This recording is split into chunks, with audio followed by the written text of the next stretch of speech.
Hello everyone. So it's Sunday evening. I think सबका relaxation time है। फिर भी हमारे साथ ज्वाइन होने के लिए थैंक यू। अगर आपको मेरा आवाज और वीडियो क्लियर दिख रहा हो तो प्लीज कमेंट कर दे ताकि हम आगे बढ़ सके।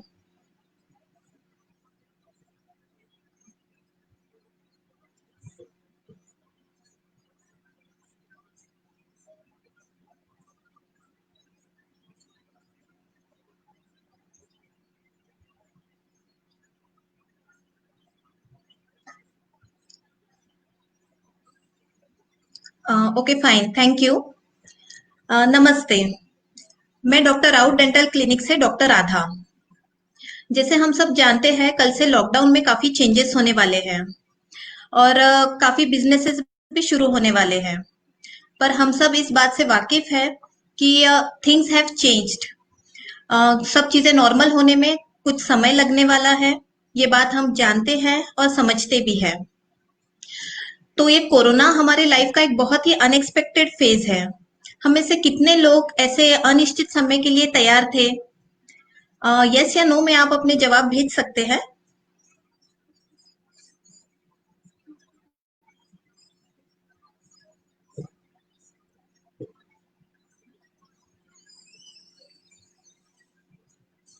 Thank you Pankaj sir for watching. Neha, Piyush, Shailen, thank you. तो हमें से काफी लोग इस सिचुएशन के लिए तैयार नहीं थे। तो कोरोना ने हमें ये जरूर सिखाया है कि लाइफ इज हाईली अनप्रिडिक्टेबल। हमें जीवन में किसी भी समस्या को फेस करने का हमें तैयार रहना चाहिए। ऐसे सिचुएशन में मेंटली स्ट्रांग रहना और स्ट्रेस ना लेना बहुत जरूरी होता है। और हमारे स्ट्रेस का सबसे बड़ा और प्रमुख कारण होता है फाइनेंशियल इंस्टेबिलिटी, जिसे हम आर्थिक अस्थिरता भी कहते हैं।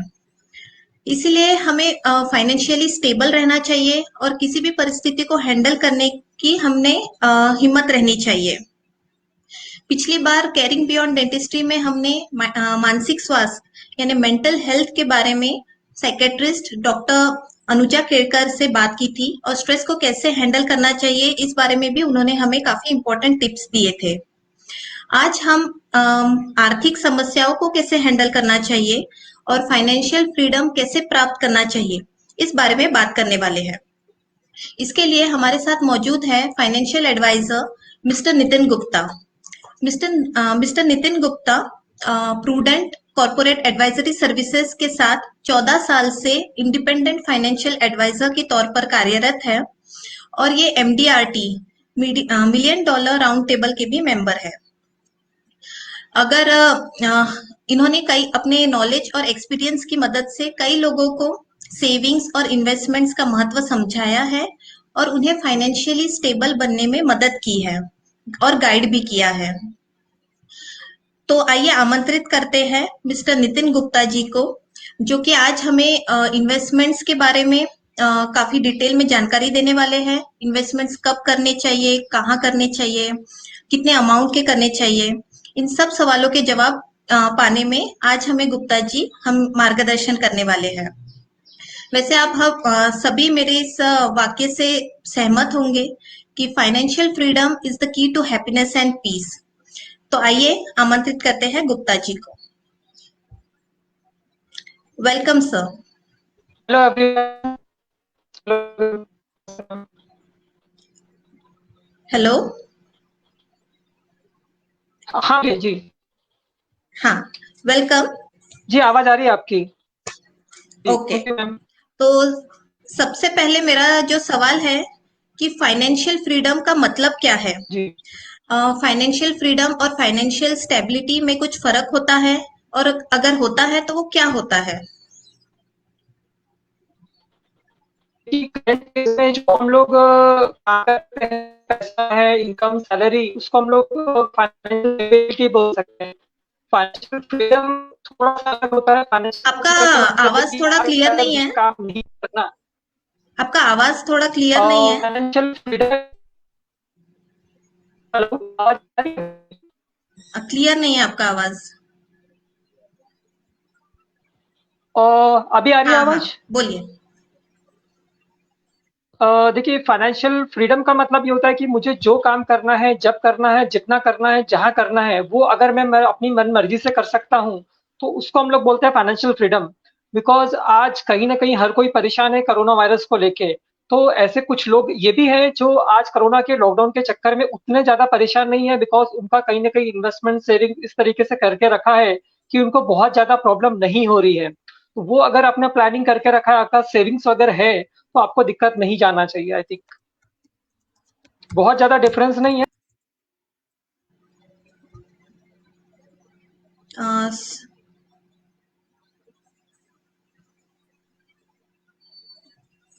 जी।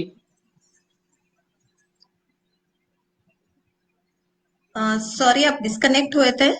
आप फिर से बता पाएंगे? जी, जी।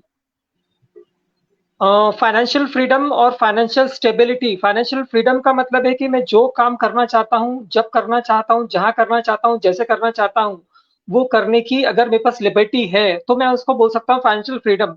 फॉर एग्ज़ाम्पल रिटायरमेंट के बाद भी बहुत सारे लोग काम थोड़ा बहुत करना प्रेफ़र करते हैं, अपनी मन-मर्ज़ी से काम करते हैं, उसको हम लोग बोलते हैं फाइनेंशियल फ्रीडम। आज अगर मेरी एज 40 है या 45 है और अगर मुझे लगता है कि मुझे ये फ़र्म में काम नहीं करना है, दूसरी जगह जाना है, मुझे सैलरी ज़्यादा मिलना चाहिए, सैलरी कम सैलरी मिलने के बाद भी अगर मैं काम कर पा रहा हूँ, उसको हम लोग बोलेंगे फाइनेंशियल फ्रीडम। फाइनेंशियल स्टेबिलिटी का मतलब है कि मेरी अच्छी जॉब है, जहाँ मुझे एक अच्छी सैलरी आ रही है, उससे मेरा काम चल रहा है, उसको हम लोग बोलेंगे फाइनेंशियल स्टेबिलिटी। अभी तक हम लोग कोरोना वायरस के पहले फाइनेंशियल स्टेबिलिटी में चल रहे थे। ओके। जी। तो क्या सबको फाइनेंशियल प्लानिंग करना ज़रूरी होता है और वो कैसे करना चाहिए हमें? देखिए फाइनेंशियल प्लानिंग हर किसी क्लाइंट का होना चाहिए, चाहे वो बड़ा हो या छोटा हो। बिकॉज़ ये है कि फ्यूचर में हमको कब, कहाँ, क्यों, किस चीज़ के लिए पैसा लगने वाला है। कुछ चीज़ें नोन होती है, कुछ चीज़ें अननोन होती है। तो नोन चीज़ों के लिए हम लोग प्लानिंग कर सकते हैं, लेकिन अननोन चीज़ों के लिए कैसे करेंगे? बिकॉज़ कोरोना वायरस आने वाला था या लॉकडाउन होने वाला था या हमको 60-70 डेज़ घर में बैठना था, ये किसी को भी नहीं मालूम। तो अगर आपके पास छोटा-सा भी तो इनकम आ रहा है या आपकी इनकम चालू हो गई है, तो कहीं न कहीं from day 1 of your income आपको फाइनेंशियल प्लानिंग करना बहुत ज़रूरी है। हुँ, ओके। तो जी, ज़्यादातर ऐसे होता है कि जब हम कमाना शुरू करते हैं, तो हम उस बात से इतना खुश होते हैं कि हम सेविंग्स और इन्वेस्टमेंट्स के बारे में सोचते ही नहीं। हमारा ऐसे होता है कि जी, अभी तो पूरी उम्र पड़ी है सेविंग्स करने के लिए, तो हम ये बाद में सोचेंगे, जी। अभी तो हमें एन्जॉय करने दो। ऐसे हमारा एटीट्यूड होता है। तो इस बारे में आप क्या कहना चाहेंगे? हमें सेविंग्स जी। करना कब से शुरू करना चाहिए? इसका बहुत अच्छा एग्ज़ाम्पल है जो आपके डेंटिस्ट से ही रिलेटेड है। जैसे आपको भी पता है कि जब बच्चे छोटे रहते हैं हम लोग को उनको आदत डलवाना पड़ता है ब्रश करने का। ऐसे लोग रोते हुँ, हैं हमको मालूम है कि ब्रश नहीं करेंगे तो क्या होगा। सही तरीके से अगर आपकी इनकम अगर स्टार्ट हो गई, फर्स्ट सैलरी आपको मिली है, तो चलो ठीक है 1-2 महीना, 4 महीना, 6 महीने में assumption है तो क्या पैसा नहीं बचा, लेकिन आफ्टर 6 मंथ्स और 1 ईयर आपको सेविंग करना बहुत ज़रूरी है। तो मेरा ऐसा मानना है कि सेविंग की अगर मैं बात करूँ तो सबसे पहले आपको या तो सेविंग में पैसा जमा करना है या आपको एफडी में करना है या म्यूचुअल फंड के लिक्विड स्कीम में करना है। तो छोटा-सा आपको सेव करना है, आपकी इन्वेस्टमेंट में आवाज़ आपको ठीक से बाद आ में नहीं जाना रही है। है। आपकी आवाज़ नहीं आ रही है। अगर आप हेडफ़ोन निकाल कर हेलो। आपकी आवाज़ नहीं आ रही है। अगर आप हेडफ़ोन निकाल के देखें तो एक बार ट्राई करके देखिए। अ, अभी आवाज़ क्लियर है? हाँ। मेरा ऐसा मानना है कि अगर आपकी फर्स्ट इनकम आई है जॉब की, वो जो इनकम आ रही है वहाँ पे आप 6 महीना या साल भर आप एक्स्ट्रा खर्चा जो करना है, आपको मोबाइल लेना है, जो भी आपके एक्सपेंसेस है, वो कर सकते हैं। लेकिन एटलीस्ट 6 महीने के बाद या 1 साल के बाद आपको कहीं न कहीं सेविंग्स से स्टार्ट करना बहुत ज़रूरी है। मैं इन्वेस्टमेंट की बात नहीं कर रहा हूँ, मैं सेविंग्स की बात कर रहा हूँ। सेविंग्स का ओके। मतलब होता है कि आप ऐसी जगह पैसा डालिए जहाँ आप पैसा कभी भी निकाल सकते हैं, जहाँ पे रिस्क नहीं है, जहाँ पे आपको लॉस नहीं हो सकता। वो आपका सेविंग अकाउंट हो सकता है या बैंक की फिक्स डिपॉजिट हो सकता है या म्यूचुअल फंड का लिक्विड स्कीम हो सकता है। स्टार्ट जितना जल्दी देंगे उतना अच्छा है और ग्रेजुअली ओके। आगे चल के फिर हम डिफरेंट प्रोडक्ट में जा सकते हुँ, हुँ। तो हमारे सभी यंगस्टर्स के लिए एक इम्पोर्टेंट टिप है कि हमें जितना जल्दी हम सेविंग स्टार्ट करते हैं उतना बेटर रहता है, और हमें इनकम का कुछ परसेंट ही सेव करना होता है, पूरा सैलरी नहीं सेव करना होता है, बाकी आप एंजॉय कर सकते हैं। तो अगला सवाल ये आता है कि इनकम का कितना परसेंट हमें सेव करना चाहिए। देखिए, ये एक बहुत अच्छी चीज़ है बिकॉज़ इंडिया में जो सेविंग्स रेशियो है, वो है लगभग 33 से 35% के आसपास। अमेरिकन्स की अगर मैं बात करूँ तो उन लोगों का बहुत सारा पैसा एक्सपेंसेस में चला जाता है। They are not very good savers. Indians में एक बहुत अच्छी हम्म, चीज़ है कि हम बचपन से सिखाया जाता है पैसा बचाने के लिए। लेकिन पैसा बचाने से हम्म, सारी चीज़ का सॉल्यूशन नहीं निकलता है। हमको पैसा बचाना भी ज़रूरी है और पैसा इन्वेस्ट करना भी ज़रूरी है। हम्म, तो सेविंग्स और इन्वेस्टमेंट दोनों अलग-अलग चीज़ होती है, दोनों का रिस्क एपेटाइट अलग होता है। हमको समझना ज़रूरी है कि हमको कितना पैसा सेव करना है और कितना पैसा इन्वेस्ट करना है। हम्म, और ये okay. Case to case basis पे डिपेंड करता है, आर यू मैरिड और unmarried, are you having kids और not, are you having liabilities और नॉट। तो बेसिकली कुछ हम्म, पैसा अपन इक्विटी में डाल सकते हैं, कुछ पैसा अपन प्रॉपर्टी में डाल सकते हैं जो लॉन्ग टर्म हो सकता है। लेकिन इनिशियली शुरू शुरू में आपको सेविंग्स के ऊपर ज्यादा फोकस करना चाहिए because up to the age of 30 32 आपके खर्चे बहुत सारे लेते हैं बिकॉज मोबाइल खरीदना है नया एप्पल का मे बी, या फिर मुझे एक अच्छी बाइक हम्म, लेना है 1 लाख रुपए की, या मुझे कार लेना है, या मेरी शादी होने वाली है, या मुझे फॉरेन घूमने जाना है। तो ये सारा पैसा आपको सेविंग से ही काम में आने वाला है, इन्वेस्टमेंट से काम नहीं आने वाला है। तो जो शॉर्ट टर्म के गोल्स है आपको ओके, सेविंग से पूरा करना है। ओके। इसमें डिफरेंट डिफरेंट प्रोडक्ट्स तो होते हैं। अगर हमें अच्छा, जी। तो अगर हमें इन्वेस्टमेंट करना है तो वो हम कहाँ-कहाँ कर सकते हैं? जैसे शेयर्स हो गए, फिर म्यूचुअल फंड्स हो गए, तो ऐसे और कौन से प्लेटफॉर्म्स हैं जहाँ हम इन्वेस्ट कर सकते हैं? देखिए, सेविंग्स का एक सबसे इम्पोर्टेंट फॉर्मूला है जो मैं सभी क्लाइंट्स को इंसिस्ट करता हूँ।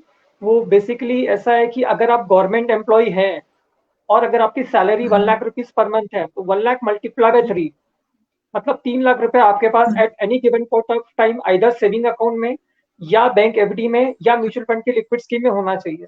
अगर आप वर्किंग प्रोफेशनल हैं या आप कहीं जॉब करते हैं तो आपका सैलरी मल्टीप्लाई बाय 6 होना चाहिए। इसका रीजन ये है कि प्राइवेट सेक्टर में जॉब जाने के चांसेस ज्यादा होते हैं, गवर्नमेंट सेक्टर में जॉब जाने के हम्म, चांसेस कम होते हैं। अगर मेरा 6 लाख रुपए, अगर मेरी इनकम 1 लाख रुपए है और मेरा 6 लाख रुपए सेविंग अकाउंट में है और किसी भी कारण से आइदर लॉकडाउन जाता है जैसे अभी हम देख रहे हैं, या मेरे को इनकम मिलना बंद हो जाती है या मेरी नौकरी चली जाती है, तो मुझे ज्यादा टेंशन नहीं रहेगा बिकॉज मुझे मालूम है कि मेरे पास बैंक में पैसा रखना है, रखा हुआ है, तो 6 महीने तक मैं सर्वाइव कर सकता हूँ। तो एटलीस्ट आपका जो मंथली इनकम है मल्टीप्लाई बाय 6, इतना पैसा आपके पास हमेशा आपके सेविंग अकाउंट में, म्यूचुअल फंड के लिक्विड स्कीम में और एफडी में, तीनों में मिला के आपका इतना पैसा होना कंपलसरी है।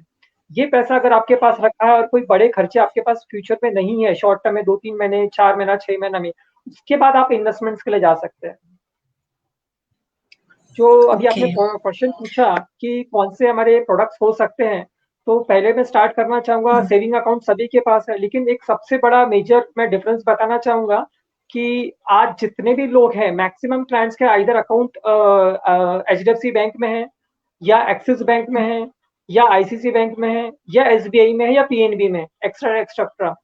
लेकिन अगर आप हम्म, कोटक महिंद्रा बैंक में अकाउंट खोलते हैं, वहां अगर आप पैसा रखते हम्म, हैं, या न्यू जनरेशन जो बैंक है वहां अगर आप पैसा रखते हैं और आपका बैलेंस 1 लाख से ज्यादा है, तो आपको सेविंग अकाउंट में 6% ब्याज मिलता है, जबकि स्टेट बैंक ऑफ इंडिया आपको दे रहा है 2.75। एचडीएफसी बैंक, आईसीसी हम्म, बैंक आपको सेविंग अकाउंट में दे रहा है 4% इंटरेस्ट। तो अगर आप कोटक महिंद्रा बैंक में 1 लाख रुपए या उससे ज्यादा अगर बैलेंस रखेंगे तो 6% आपको ब्याज मिलेगा। तो सबसे इंपॉर्टेंट है कि आप अच्छा। सेविंग अकाउंट जो है वो अच्छी जगह रखिए। हम्म, अच्छा। इसके बाद में सेकंड प्रोडक्ट हो और गया फिक्स डिपॉजिट। जी। फिक्स डिपॉजिट हाँ, में बहुत बोलिए। ज्यादा क्लाइंट को फिक्स डिपॉजिट बहुत ज्यादा क्लाइंट को रिकमेंड नहीं करता हूँ बिकॉज फिक्स डिपॉजिट से बेटर ऑल्टरनेट अपने पास ऑप्शंस अवेलेबल है। इसके बाद हम्म, तीसरा प्रोडक्ट हो गया पीपीएफ, पब्लिक प्रोविडेंट फंड। लेकिन ये प्रोडक्ट बहुत ज्यादा एडवांटेज नहीं देता है, डिपेंड करता है केस टू केस बेसिस पे। अगर आप यंग है और आपके पीछे लाइबिलिटीज है तो मैं क्लाइंट को रिकमेंड करता हूँ कि पीपीएफ अकाउंट आप ओपन जरूर कीजिए लेकिन बहुत ज्यादा बड़ा अमाउंट या बल्क अमाउंट उसमें मत डालिए बिकॉज 15 साल तक आप विड्रॉ नहीं कर पाएंगे। कई बार गलती होती है, ये लोग 1.5 लाख रुपए साल का पीपीएफ में डालते हैं और जब आगे चल के कार लेना है या हम्म, घर खरीदना है तो उनके पास पैसा ही नहीं होता है। तो पीपीएफ होना चाहिए। लेकिन पीपीएफ में डालने का एक स्पेसिफाइड तरीका और मेथड होता है, वो मेथड फॉलो करेंगे तो पीपीएफ आपके काम का, अदरवाइज कोई भी प्रोडक्ट आपके लिए तकलीफ हो सकती है उसमें।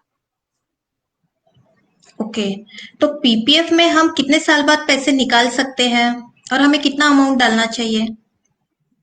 देखिए बेसिक ऐसा है कि अगर आपकी इनकम स्टार्ट हो गई है तो आपको पीपीएफ अकाउंट सबसे पहले खोलना है। और पीपीएफ में मिनिमम इन्वेस्टमेंट जो आप कर सकते हैं वो 1000 या 5000 रुपीज ईयरली है। अभी कोई एक बंदा है जिसका हम्म। एज 24 साल है, उसकी अगर जॉब लग गई और उसकी इनकम सैलरी अगर 25,000 रुपए भी आती है, तो मैं रिकमेंड करूंगा कि 5000 रुपीज एनुअली वो पैसा डालना चालू करें। 5 साल 6 साल होने के बाद फिर वो अमाउंट धीरे धीरे बढ़ा सकता है। पीपीएफ में जो इंटरेस्ट मिलता है वो कंपाउंड इंटरेस्ट मिलता है। और पीपीएफ में इंपॉर्टेंट कंपलसरी चीज है कि आपको हर साल कुछ ना कुछ अमाउंट डालना कंपलसरी है। फॉर एग्जाम्पल अगर आपने 5 साल तक पीपीएफ में जमा किया पैसा, फॉर एग्जाम्पल 1 लाख रुपए आप डाल रहे हैं पीपीएफ में 5 साल तक, और 5 साल के बाद छठवें साल अगर आप पीपीएफ में पैसा नहीं डालते हैं या भूल जाते हैं, तो वो पूरे 5 लाख का आपको इंटरेस्ट नहीं मिलेगा। पहला चीज। दूसरा, ओके। पीपीएफ में पैसा कब डालना है? 1 तारीख से 7 तारीख के बीच में। बिकॉज आपने 1 तारीख से 7 तारीख के बीच में जो पैसा डाला उसी पे आपको इंटरेस्ट मिलता है। अगर आपने 15 तारीख को या 25 तारीख को डाला तो इंटरेस्ट नहीं मिलेगा। तीसरा, जो ओके। विड्रॉल रहता है नॉर्मली वो 15 साल के बाद होता है, बट 6 साल के बाद आप उसमें पीपीएफ से एज अ विड्रॉल ले सकते हो। 3 साल के बाद उसमें लोन के तौर पे आप विड्रॉ कर सकते हो। 3 साल के बाद विड्रॉल सॉरी लोन की फैसिलिटी अवेलेबल है। 7 साल या 6 साल के बाद आपको उसमें विड्रॉल की फैसिलिटी अवेलेबल है। और आफ्टर 15 ईयर्स आप उसमें पूरा विड्रॉ कर सकते हो। PPF is okay. Also very good option, but उतना एडवांटेज नहीं देता है वो, बट होना चाहिए हमारे तो पास। पीपीएफ में ओके, तो पीपीएफ में अमाउंट डालने से क्या हमें टैक्स बेनिफिट मिलता है? एग्जैक्टली इसमें मैं एक चीज बोलना चाहूंगा। पब्लिक प्रोविडेंट फंड जो होता है उसमें जो भी अमाउंट हम डालते हैं up to ₹1,50,000, this comes under section 80C of income tax act. मतलब 1.5 लाख रुपए तक का अगर आपको टैक्स बचाना है तो आप पीपीएफ पब्लिक प्रोविडेंट फंड में अमाउंट डाल सकते हैं। ओके, तो 1.5 लाख के ऊपर टैक्स नहीं बचता है? और 1.5 लाख के ऊपर अगर आपको टैक्स बचाना है तो गवर्नमेंट ऑफ इंडिया ने एक न्यू स्कीम लॉन्च की है जिसको हम लोग बोलते हैं एनपीएस, मतलब national pension scheme.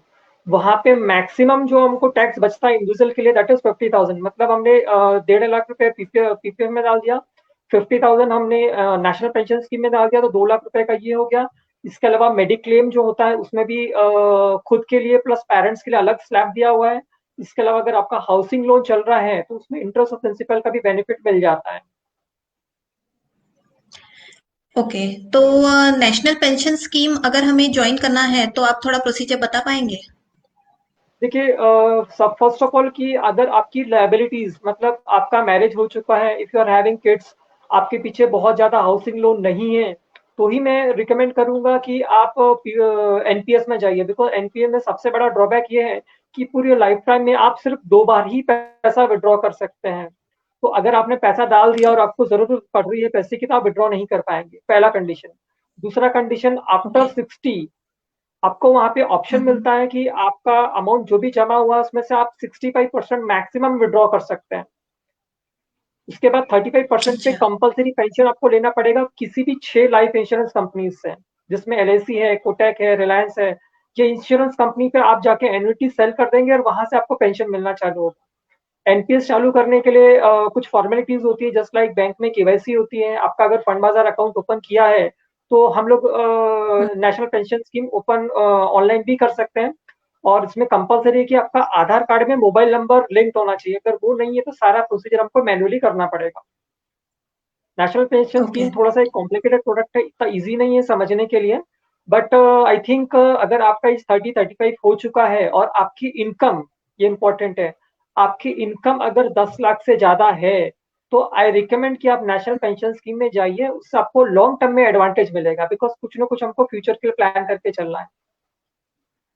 Okay. National pension scheme में एक सबसे बड़ा ड्रॉबैक है कि हम पैसे निकाल नहीं सकते, वही हमारा आगे चल के एडवांटेज बन जाता है।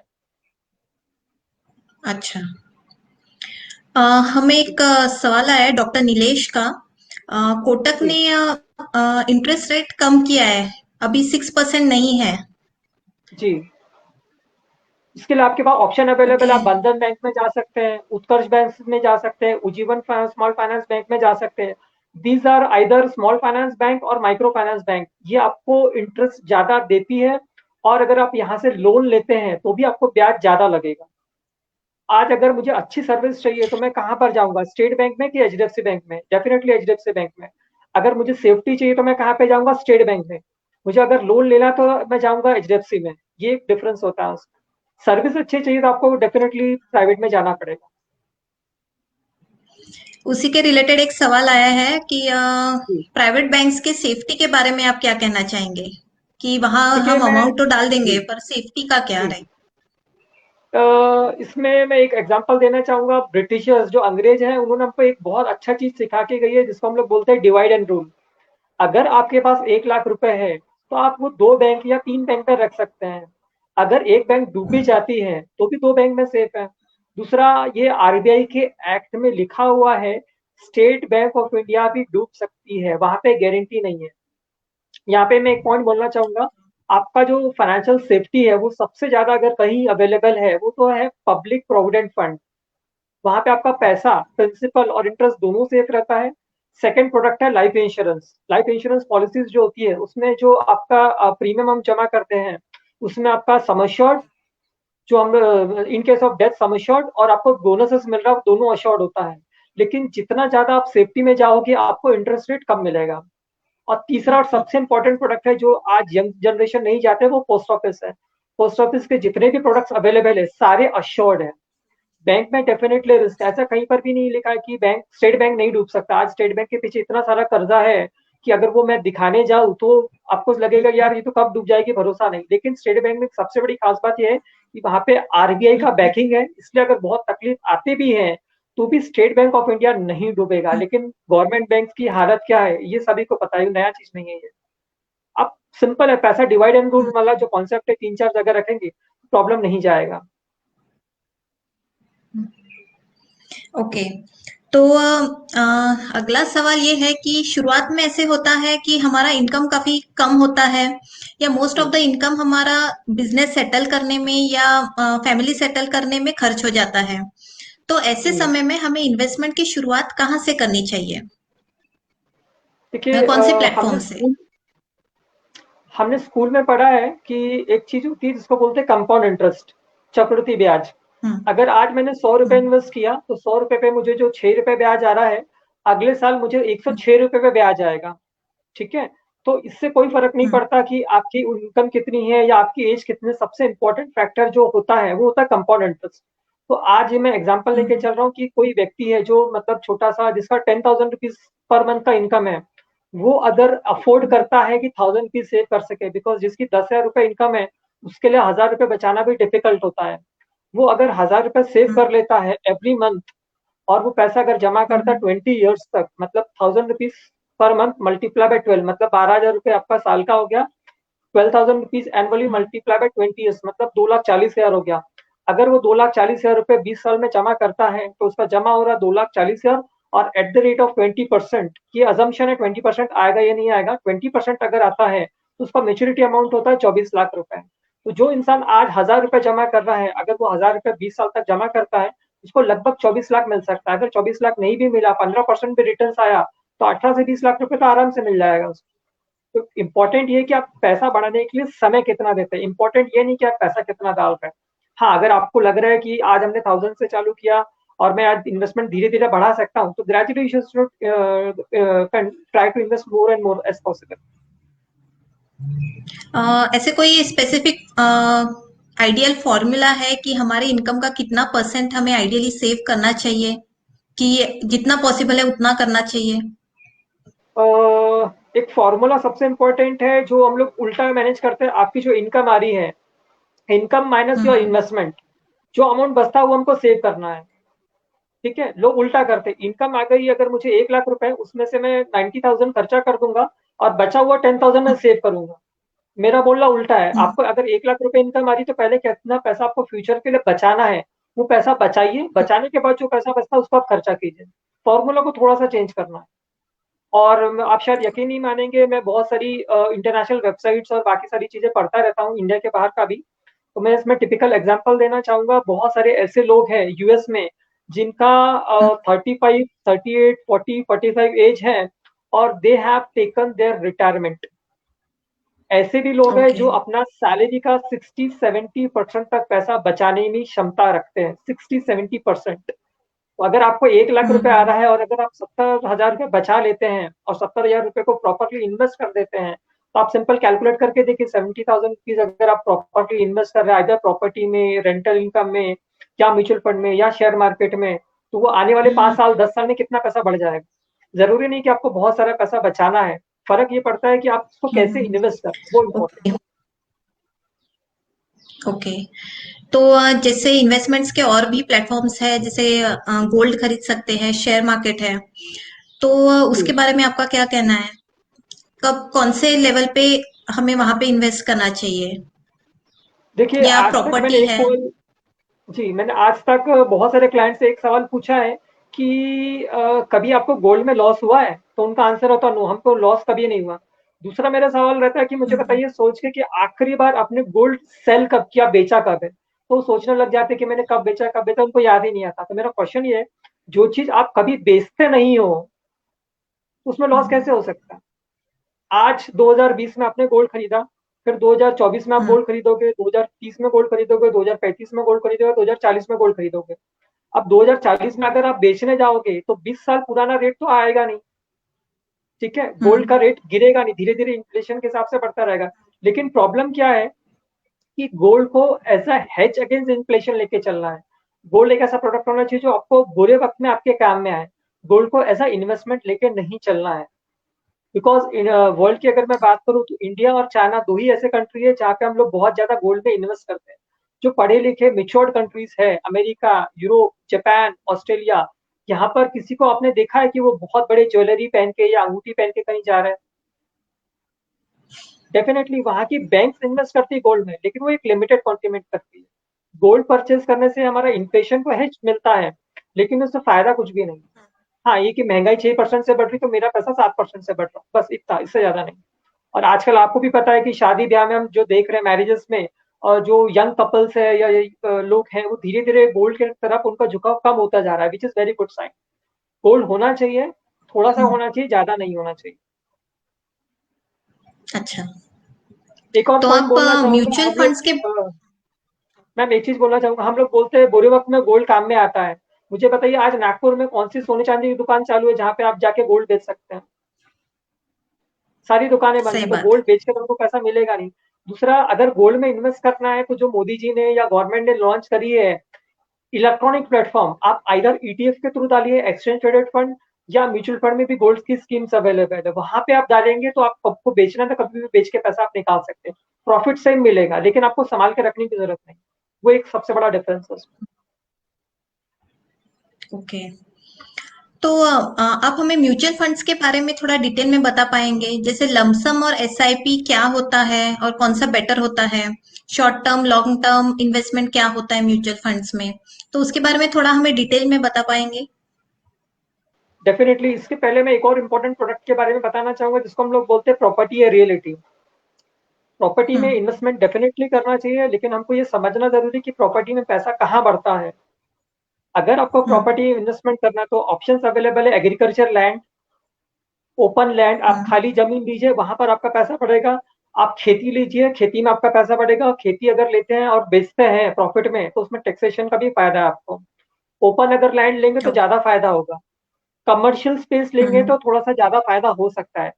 गलती से भी प्रॉपर्टी को अगर आपको इन्वेस्टमेंट करना है तो फ्लैट में इन्वेस्टमेंट मत कीजिए। फ्लैट में ओके। प्रॉब्लम ये है कि डिमांड बहुत कम है, सप्लाई बहुत ज्यादा है। अगर प्रॉपर्टी में सही में इतना ज्यादा फायदा होता तो बिल्डर फ्लैट बना के आपको क्यों बेचता? वो खुद अपने पास फ्लैट रखता, 5 साल के बाद, 4 साल के बाद पैसा डबल हो जाता और वो खुद प्रॉफिट लेता।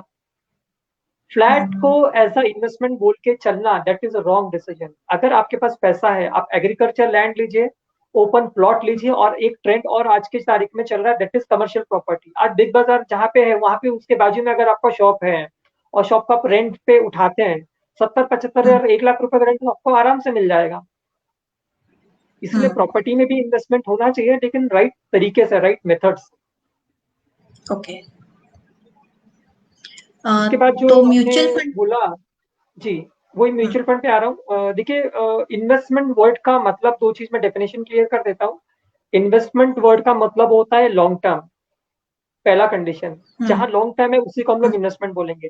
सेकंड कंडीशन है, इन्वेस्टमेंट का मतलब होता है रिस्क। ऐसा कोई भी फाइनेंशियल प्रोडक्ट जहां मुझे ये नहीं मालूम कि मुझे कब कितना प्रॉफिट आने वाला है, या कितना उसमें रिस्क है, मेरा पैसा कितना माइनस हो सकता है, उस पर्टिकुलर प्रोडक्ट को हम लोग बोलते हैं इन्वेस्टमेंट। पीपीएफ आपका इन्वेस्टमेंट नहीं है। लाइफ इंश्योरेंस पॉलिसी आपका इन्वेस्टमेंट नहीं है, because there is a probability वहां पे आपका पैसा कम नहीं हो सकता। वहां पे अश्योरेंस है कि इतना प्रॉफिट मिल जाएगा। आज एक बिजनेसमैन अगर हम्म, व्यापार करता है तो वो अंदाजा लगाता है कि मुझे इतना प्रॉफिट आ सकता है। ऐसा हो सकता है उसको प्रॉफिट डबल ट्रिपल भी आ जाए, या आपको लॉस भी हो सकता है। जहां प्रोबेबिलिटी ऑफ प्रॉफिट और लॉस दोनों है, उस प्रोडक्ट को हम लोग बोलते हैं इन्वेस्टमेंट।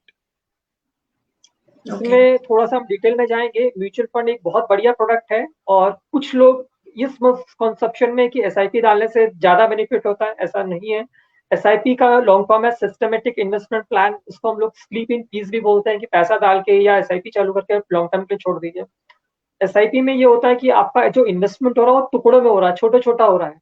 अब अगर टुकड़े में अगर आप इन्वेस्टमेंट कर रहे हो तो प्रॉफिट भी टुकड़े में आएगा। सिंपल सा एक एग्जांपल देता हूँ। अगर आपको सीमेंट खरीदना है, आप सीमेंट की शॉप में जाते हैं और दुकानदार को बोलते हैं एक बोरा सीमेंट चाहिए, वो बोलेगा 300 रुपए का है। अब वही दुकानदार को अगर आप दूसरा सवाल पूछेगा, अगर 100 बोरा लेता हूँ सीमेंट का तो कितना का देंगे, बोलेगा 295 का। उसने हम्म, 5 रुपए कम कर दिया, मतलब 500 रुपए के बच गए। बिकॉज आप अगर बल्क में हम्म, परचेस कर रहे हो, मतलब अगर आप लमसम हम्म, इन्वेस्टमेंट कर रहे हो 1 लाख 2 लाख 5 लाख, तो प्रोबेबिलिटी ऑफ मेकिंग प्रॉफिट्स और प्रोबेबिलिटी ऑफ मेकिंग लॉसेस बढ़ जाएगी। तो इट इज वेरी इंपॉर्टेंट हम्म, कि आपके पास अमाउंट किस टाइप से है। अब एसआईपी किसको करना चाहिए और लमसम किसको डालना चाहिए, एक इंपॉर्टेंट क्वेश्चन है। अगर आप वर्किंग क्लास हम्म, प्रोफेशनल है, अगर आपको सैलरी मिलती है, आपका अगर जॉब है, तो आप एसआईपी में जाइए। हम्म, उसमें भी आप एसआईपी अमाउंट बड़ा या छोटा कर सकते हैं डिपेंडिंग अपॉन योर इनकम। लेकिन अगर आप बिजनेसमैन हैं, अगर आपका रिटायरमेंट हो चुका है और अगर आपके पास बल्क अमाउंट है, तो आप लमसम में जाइए। हम्म। ऐसा भी आप कर सकते हैं कि अगर आपके पास 5 साल 10 साल का टाइम है, तो आप कॉम्बिनेशन करके एसआईपी और लमसम दोनों का कॉम्बिनेशन करके भी इन्वेस्टमेंट्स कर सकते हैं। अ, हमें एक सवाल आया है पंकज सर से। जी लास्ट 3-4 इयर्स में म्यूचुअल फंड से अच्छे रिजल्ट्स नहीं मिल रहे हैं, तो जी we should place long term investment in mutual fund, ऐसे उनका कहना है। तो जी। आप क्या कहना चाहेंगे? देखिए, फर्स्ट ऑफ ऑल हमारा जो कॉन्सेप्ट है ना क्लियर होना चाहिए। तो कॉन्सेप्ट क्लियर करने के लिए मैं आपको 3 एग्जांपल देना चाहूंगा। फर्स्ट है शॉर्ट टर्म, सेकंड है medium term, hmm, and third है लॉन्ग टर्म। अब शॉर्ट टर्म क्या होता है, हम्म, शॉर्ट टर्म की डेफिनेशन क्या है। अब ट्राई टू हम्म, अंडरस्टैंड। एक एग्जांपल में लेता हूँ, बेगर, भिखारी। ठीक है, उसका हम्म, सोच कितनी बड़ी होती है। एक भिखारी क्या सोचता है हम्म, कि मैं दिन भर मेहनत करके कैसे भी 200 रुपए कमा लूं, मेरा दिन अच्छा चला जाएगा। ये हो गया शॉर्ट टर्म। हम्म, मीडियम टर्म हो गया कोरोना वायरस। अभी कोरोना वायरस अगर हम कहीं पर भी देखेंगे तो लोग बोल रहे हैं 3 महीना 4 महीना 6 महीना, जॉन हॉपकिंस या हार्वर्ड यूनिवर्सिटी बोल रहा है 2 साल तक रहेगा या 3 साल तक रहेगा। ये हो गया मीडियम टर्म, मतलब 6 महीने से 5 साल, ये हो गया मीडियम टर्म। और एक हो गया लॉन्ग टर्म, लास्ट वाला। अब लॉन्ग टर्म का मतलब हो गया मुझे शादी करना है, बार बार तो मैं हम्म, शादी करूंगा नहीं, या मेरे को ऑप्शन भी नहीं है कि ये पसंद नहीं है तो छोड़ के मैंने दूसरी कर लिया, वो भी नहीं है। शादी मुझे एक ही बार करना है, तो वो हो गया लॉन्ग टर्म। तो आपका अगर डेफिनेशन क्लियर है कि शॉर्ट टर्म क्या होता है, मीडियम टर्म क्या होता है, लॉन्ग टर्म क्या होता है, तो आप हम्म, उसके अकॉर्डिंगली इन्वेस्टमेंट कीजिए। म्यूचुअल फंड की लिक्विड स्कीम एक ऐसा प्रोडक्ट है जहां आप 1 दिन 2 दिन 5 दिन के लिए डाल सकते हो। आपका पैसा सेफ रहेगा, आपको नुकसान नहीं होगा, आप पैसा कभी भी डाल के कभी भी निकाल सकते हैं। लेकिन when we are talking of investment, तो मुझे ये देखना है कि मैं 5 साल 10 साल 15 साल कितना समय दे रहा हूँ। जितना ज्यादा आप समय देंगे, रिस्क उतना कम हो जाएगा, प्रोबेबिलिटी ऑफ प्रॉफिट उतना बढ़ जाएगा। ओके।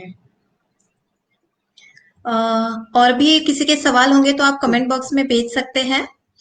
और अभी हम जानना चाहेंगे इंश्योरेंस के बारे में। हमें कौन सी एज में, मतलब कब हमें इंश्योरेंस लेने चाहिए, कौन से लेने चाहिए और कितने अमाउंट के लेने चाहिए, इस बारे में आप थोड़ा बता पाएंगे? जी। देखिए, ब्रॉडली स्पीकिंग, इंश्योरेंस उसका निकालना चाहिए जिसकी इनकम आ रही है। अगर हम्म, मैं और मेरी वाइफ और मेरे बच्चे हैं, तो जो इनकम जनरेट कर रहा है, फॉर एग्जांपल हस्बैंड या मैं, नितिन गुप्ता, अगर इसकी इनकम आ रही है तो उसका इंश्योरेंस होना चाहिए। वाइफ की अगर हम्म, इनकम नहीं है, तो वाइफ का इंश्योरेंस पॉलिसी नहीं निकालना है। बच्चों की इनकम अगर नहीं है तो बच्चों की इंश्योरेंस पॉलिसी नहीं निकालना है, बिकॉज जो ब्रेड विनर है उसी का इंश्योरेंस होना चाहिए, पहला चीज। दूसरा, जब आपकी इनकम चालू हो जाती है तो आपको इंश्योरेंस ले लेना चाहिए, और इंश्योरेंस लेना मतलब आपको बेसिकली टर्म प्लान होना चाहिए।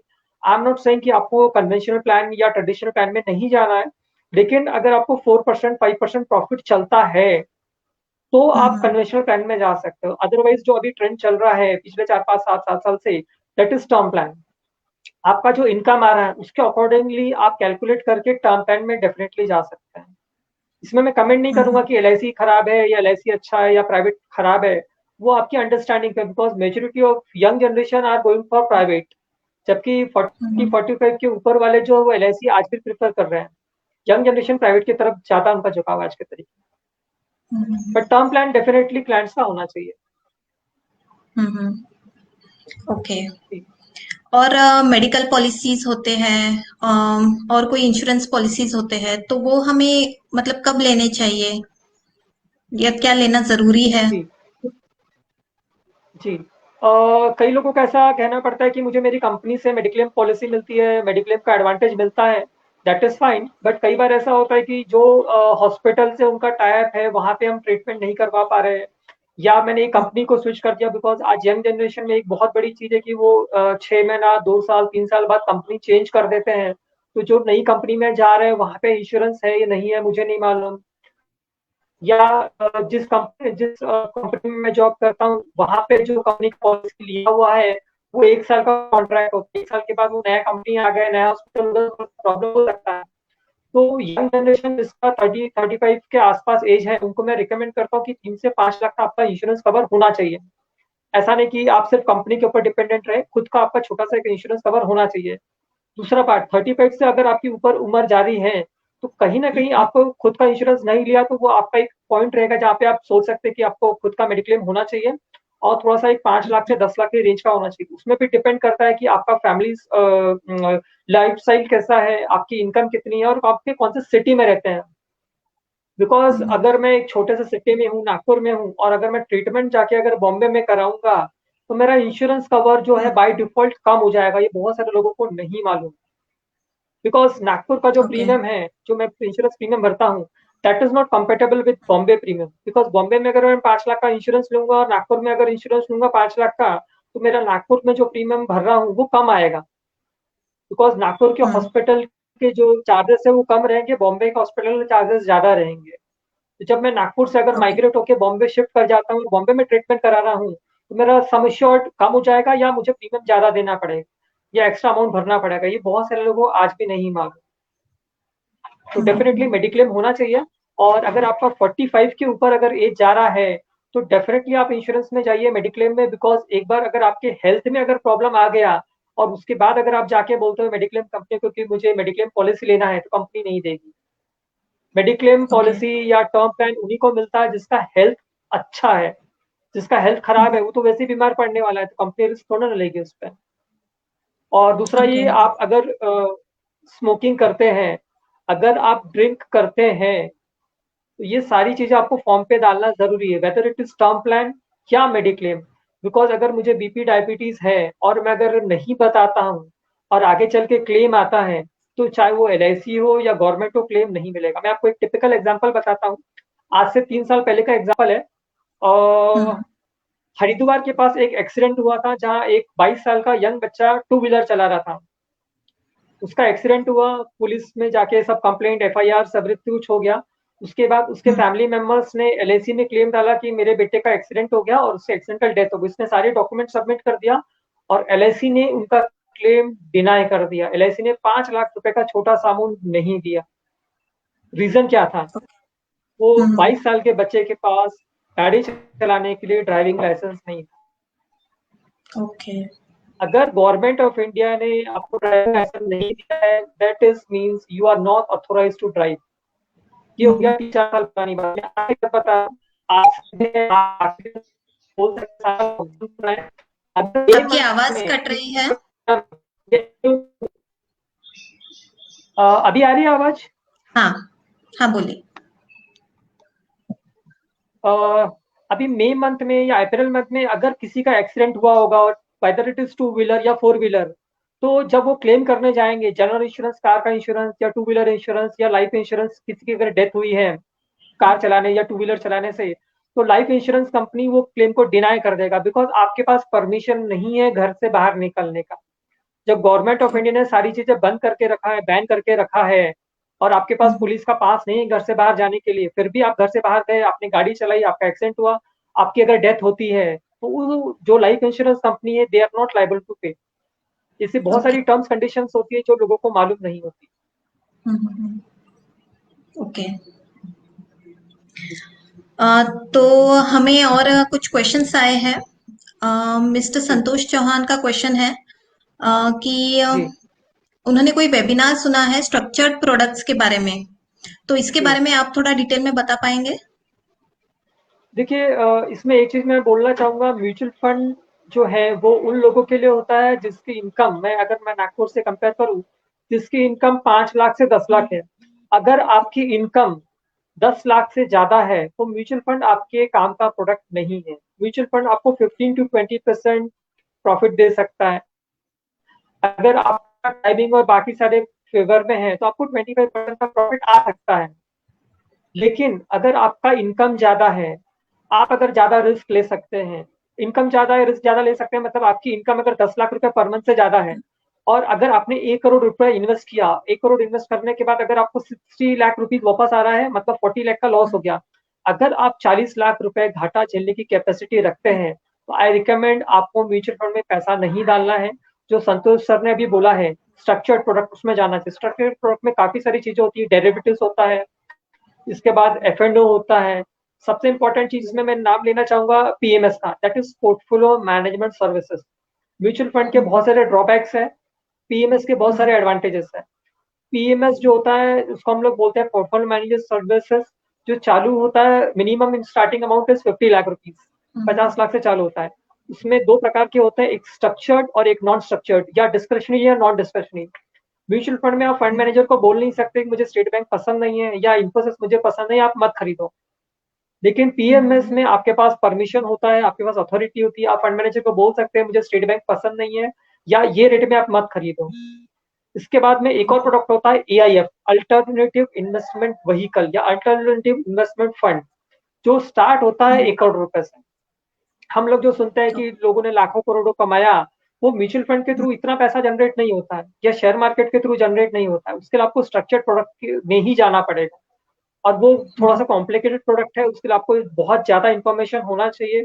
मैं PMS भी सेल करता हूँ, मैं AIF भी सेल करता हूँ। मेरे नागपुर में तो क्लाइंट नहीं है, लेकिन पूना और बॉम्बे में मेरे क्लाइंट है जिनका इन्वेस्टमेंट मैंने AIF और PMS में करवाया है। इसके ओके। अलावा एक बहुत इंपॉर्टेंट चीज जो हम लोग सुनते हैं वो आज हो गया वेंचर कैपिटल्स, या हम लोग इसमें एक टिपिकल एग्जांपल लेना चाहेंगे स्टार्टअप, जिसको हम लोग ओला ओला बोलते हैं, या हम लोग फ्लिपकार्ट बोलते हैं। आज की तारीख में अगर आपको रिलायंस जियो का शेयर्स खरीदना है, तो with starting amount of 3 to 5 lakh rupees आप रिलायंस जियो का शेयर्स खरीद सकते हो। आज इसका ट्रेडिंग नहीं होता है शेयर मार्केट में, लेकिन अगर आप चाहें तो शेयर्स खरीद सकते हो। जब ये फ्यूचर में लिस्ट होगा और वो लिस्टिंग अगर ज्यादा की होती है, जैसे आज की तारीख में उसका 800 रुपए रेट अवेलेबल है, अगर वो 2000 रुपए लिस्ट होता है तो सीधा सीधा आपको 1200 रुपए का फायदा हो जाएगा। लेकिन ये सब प्रोडक्ट में रिस्क बहुत ज्यादा होता है।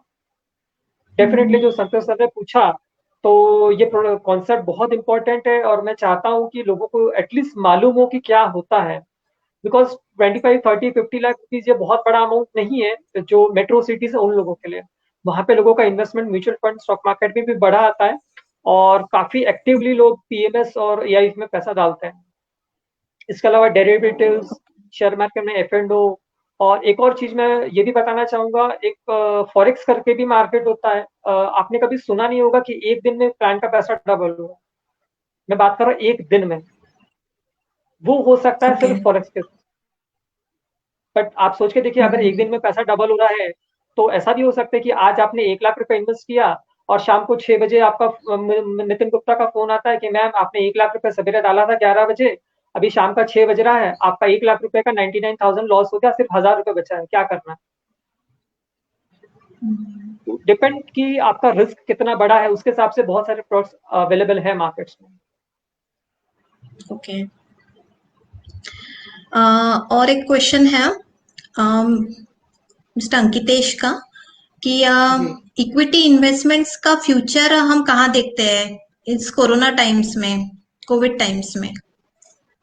देखिए, ये तो एक बहुत कॉमन क्वेश्चन है कि कैसा होता है, हर बिज़नेस में एक सीक्रेट होता है, जिसको वो सीक्रेट मालूम है कि मुझे कब क्या कैसे करना है, तो लोग उसमें ज़्यादा पैसा कमाते हैं, ये बिज़नेस का रूल है। अभी अंकितेश जी हो या टीवी, पेपर, मीडिया, हर किसी ने ये सुना था कि शेयर मार्केट गिरा है, मंदी आएगी, XYZ दुनिया बर्बाद होगी, सब बहुत सारी चीज़ें चल रही थी, बट अल्टीमेटली हुआ क्या? शेयर मार्केट जितना गिरा था, वी शेप रिकवरी बना के अपना फास्ट आ गया। जो सब लोग हाँ। बोल रहे थे कि मंदी आएगी, मंदी आएगी, मंदी आएगी, ऐसा कुछ भी नहीं हुआ। Market is more smart than what exactly you think. आप सोच भी नहीं पाओगे मार्केट इतना तेजी से गिर जाएगा, और आपके सोचने समझने के पहले मार्केट बढ़ जाएगा। रहा जो इन्होंने हम्म। इक्विटी की बात करी, तो definitely equities for long term, आप 15 साल, 20 साल, 25 साल पैसा रख सकते हो। आज भी American market is doing very good. हाँ, कहाँ काम नहीं करना वो भी बता रहा हूँ। European countries are developed countries, वहां पे शेयर मार्केट काम नहीं करता है। जापानीज इकोनॉमी, जापान के बारे में मैंने काफी सारा रिसर्च किया। जापान में लोग शेयर मार्केट में पैसा नहीं इन्वेस्ट करते हैं, बिकॉज वो मार्केट पिछले 15 साल से बढ़ ही नहीं रहा है। जापान में लोग बैंक में पैसा नहीं रखते, because interest rate are negative. अभी जो हम लोग बात कर रहे थे कोटक महिंद्रा बैंक का, at least they are giving 5%, 6%। Japan में रेट ऑफ इंटरेस्ट इज -0.5%। मतलब अगर आप 1 लाख रुपए रखेंगे और साल भर के बाद देखेंगे, तो आपका पैसा हो जाएगा 99,500 रुपीज। वहां पर लोग पैसा रखते हैं कैश में, घर में। इंडिया में गूगल पे चलता है, पेटीएम चलता है। That is, Japan is totally cash based economy. अगर आपको फ्लाइट का टिकट लेना है और अगर काउंटर पे जा रहे हैं, तो दे विल प्रेफर यू कि आप कैश दें। वहां पर लोग घर में कैश रखते, जैसे हम लोग सुना था इंडिया में हम लोग घर के अंदर कैश गाड़ के रखते थे। वो कॉन्सेप्ट आज भी जापानीज यूज कर रहे हैं, बिकॉज उनकी इकोनॉमी अलग तरीके से काम कर। तो एज अ इंडियन मैं बोल सकता हूँ 25-30 साल, 40 साल हमको वो सिचुएशन तो नहीं आएगी, बिकॉज इंडिया जो है वो सुपर डेवलप्ड कैटेगरी में आने में कम से कम 25 से 30 साल तो मिनिमम लगना ही लगना है। तो इक्विटी का स्कोप बहुत ब्राइट है। ओके। अम, और भी किसी के सवाल होंगे तो प्लीज आप कमेंट बॉक्स में भेज दीजिए। हम सेशन के अंत में उनमें चर्चा करेंगे। तो मुझे लगता है कि इन्वेस्टमेंट्स और फाइनेंशियल फ्रीडम के बारे में हमें डिटेल में जानकारी मिल गई है। जो लोग इन्वेस्ट करते हैं उन्हें सही गाइडेंस मिला होगा, और जो इन्वेस्ट नहीं करते उन्हें इन्वेस्ट करने की प्रेरणा जरूर मिली होगी।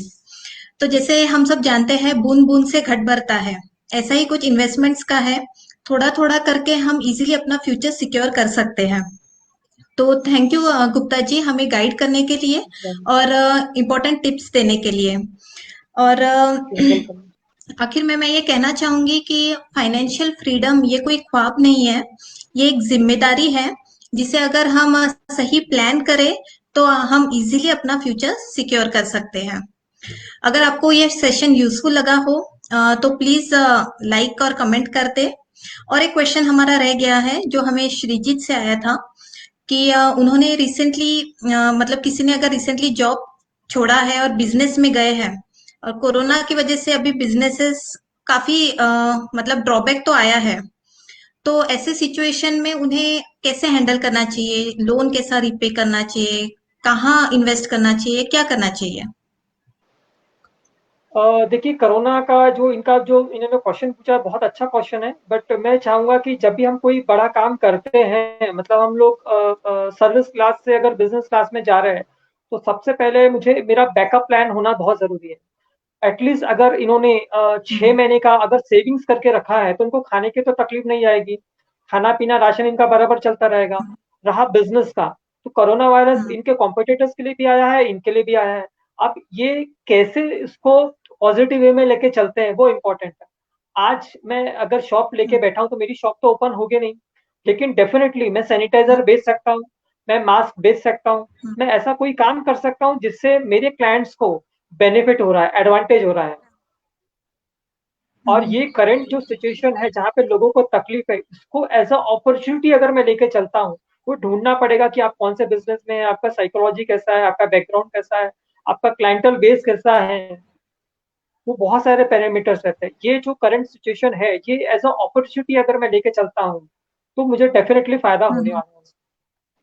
ये जो इन्होंने क्वेश्चन पूछा है वो इतना सिंपल नहीं है। आप चाहें तो उनको मेरा नंबर शेयर कर सकते हैं। उनका जो पर्सनल जो बिजनेस है या उनका बैकग्राउंड है, वो फिर मैं बात करके उनको सोल्यूशन दे पाऊंगा। ये थोड़ा सा एक 5 मिनट में इसका सोल्यूशन देना प्रैक्टिकली पॉसिबल नहीं है। गवर्नमेंट ऑफ इंडिया ने बहुत सारी स्कीम्स निकाली है जहां आपको पैसा मिल रहा है। वो प्राइम मिनिस्टर फंड से अगर हम पैसा लेते हैं तो उसमें हमको सब्सिडीज मिलती है 30-35% का। वो सब्सिडीज कैसे लेना है, वो फंड को कैसे यूटिलाइज करना है, अगर हम बराबर पे कर दे तो हमको बड़ा अमाउंट भी मिल सकता है। बहुत सारी चीजें होती है। ओके। तो गुप्ता जी के डिटेल्स कमेंट बॉक्स में मैं सेंड कर दूंगी, तो आप में से कोई भी उनसे गाइडेंस ले सकते हैं। अ, अगर आपको और कुछ पूछना है तो प्लीज सेंड कर दीजिए, और सेशन यूजफुल लगा हो तो प्लीज कमेंट भी कर दीजिए। अगला सेशन हमारा नेक्स्ट संडे को रहेगा मोटिवेशनल स्पीकर डॉक्टर अनुराधा टोटे के साथ। Please join us in that also. और अगर आपको किसी टॉपिक पे डिस्कशन आप चाहते हैं हम डिस्कशन ले, तो आप उसका सुझाव भी हमें कमेंट्स में भेज सकते हैं। So have a good day and thank you for watching. मैं सभी दर्शकों को शुक्रिया कहना चाहूंगी हमारे साथ बने रहने के लिए। Thank you and have a good day. घर पर रहिए, सुरक्षित रहिए and stay positive. See you on next Sunday. Thank you. Thank you ma'am, and thank you everybody.